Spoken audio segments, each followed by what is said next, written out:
What's up, everyone? Welcome to the video. Today we're going to take a look at how to get an Acura RDX unlocked, opened, and started if the key fob dies. So I'm going to be demonstrating on a 2021 Acura RDX in this video, but it will be the same on a few different years. I've taken the battery out of this key fob to demonstrate. As you can see, none of the buttons are working. So the first thing we need to do is remove the emergency key that's in the bottom of the key fob. That's done by pressing this release here that my thumb's on, and the emergency key will slide out like that.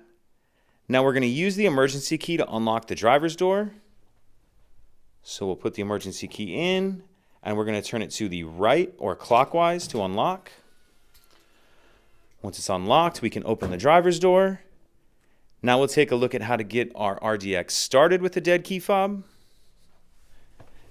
So we need to get in. We're going to come over to the stop start button and press the stop start button. Then you see the stop start button start flashing and you hear that beeping. Now what I'm going to do is take my dead key fob and touch it to the stop start button.